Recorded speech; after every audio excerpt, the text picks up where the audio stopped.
وَإِن كُلٌّ لَمَّا جَمِيعٌ لَدَيْنَا مُحْضَرُونَ، یہ سب کے سب جو ہے ایک دن ہمارے سامنے حاضر کر دیے جائیں گے۔ بعث بعد الموت پر چونکہ دوسرا رکوع ختم ہو رہا ہے، لہذا سب سے پہلے وہ نشانی لی گئی ہے کہ جس کا ایک براہ راست تعلق بعث بعد الموت کے ساتھ ہے۔ فرمایا وَآیَةٌ لَهُمُ الْأَرْضُ الْمَيْتَةُ، اور ان کے لیے ایک بہت بڑی نشانی آیتن، یہ چونکہ نکرہ آیا ہے اور نکرہ عربی زبان میں تفخیم کے لیے کسی شے کی عظمت بیان کرنے کے لیے بھی آتا ہے، تو بہت بڑی نشانی ہے ان کے لیے مردہ زمین میں۔ احییناہا، ہم اسے زندہ کرتے ہیں۔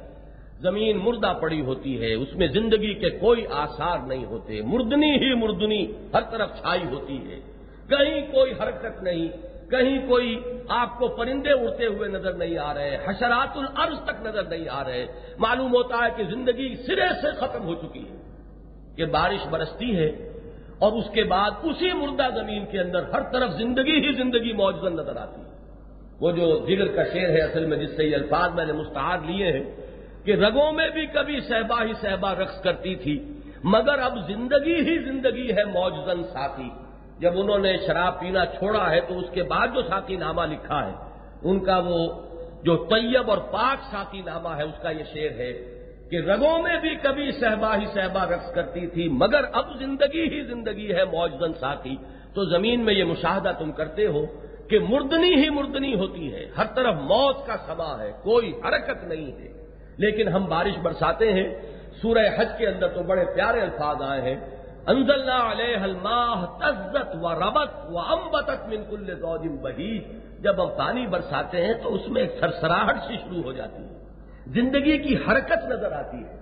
اہتزاز کہتے ہیں کوئی چیز جو حرکت کر رہی ہو۔ چنانچہ یہ لفظ آیا ہے سانپ کے لیے کہ حضرت موسیٰ علیہ السلام نے جب عصا پھینکا کوہ طور پر اللہ تعالیٰ کے حکم سے، فَلَمَّا رَآهَا تَهْتَزُّ كَأَنَّهَا جَانٌّ، تو جب موسیٰ نے دیکھا کہ وہ تو حرکت کر رہا ہے جیسے کوئی اژدہا ہو، سانپ ہو، تو انہوں نے پیٹھ موڑی اور وہاں سے بھاگے، ان پر خوف جو ہے وہ طاری ہو گیا۔ تو اہتزاز کہتے ہیں کسی چیز کا حرکت میں آ جانا۔ وہی زمین جو ساکن و ثابت پڑی ہوئی تھی، اس میں کہیں کوئی حرکت نہیں تھی، زندگی کوئی آثار نہیں تھے، تو ہم نے اس پر جب پانی برسایا، انزلنا علیہا الماء اہتزت وربت وانبتت من کل زوج بہیج، وہ اپجی اور ابھری اور حرکت میں آئی، اور اس میں ہر طرح کے انواع و اقسام کے میوے جو ہے وہ پیدا ہو گئے۔ یہ مشاہدہ تم کرتے ہو، یہ ہے بعث بعد الموت کے لیے دلیل۔ اسی طریقے سے تم بھی نکل آؤ گے، جیسے سورہ قاف میں آپ جا کر پڑھیں گے کذالک الخروج، اسی طرح تم نکل آؤ گے اسی زمین سے۔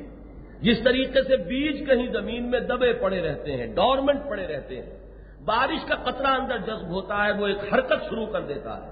وہ آسموسس کا جو سارا ایک پروسیس ہے اس کا نقطۂ آغاز بنتا ہے، اور وہ ساری رویدگی اور زندگی کے آثار شروع ہو جاتے ہیں۔ ایسے ہی تمہارے بیج بھی کہیں اسی زمین کے اندر دفن رہیں گے، اور جب ہمارا حکم ہوگا وہ زمین اپنے سارے بوجھ نکال دے گی، اس لیے کہ تیرے رب کا حکم ہو چکا ہوگا۔ تو اگر تم زمین کے اندر یہ دیکھتے ہو کہ وہ مردہ ہونے کے بعد زندہ ہو جاتی ہے، تو تمہیں آخر اس میں کیوں کوئی شک اور شبہ لاحق ہوتا ہے کہ اللہ تعالیٰ تم سب کو بھی تمہاری موت کے بعد زندہ کر سکے گا۔ وَآیَةٌ لَهُمُ الْأَرْضُ الْمَيْتَةُ أَحْيَيْنَاهَا، اور ان کے لیے ایک بہت بڑی نشانی ہے، بہت بڑی دلیل کہہ لیجیے، اگرچہ وہ دلیل منطق کے سینس میں نہیں ہے،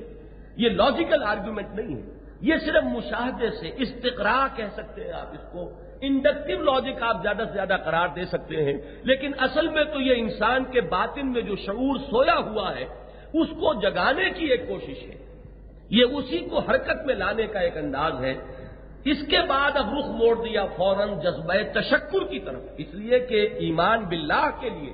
جیسا کہ میں نے عرض کیا ہے کہ اصل استدلال قرآن کا جو ہے وہ جذبہ شکر،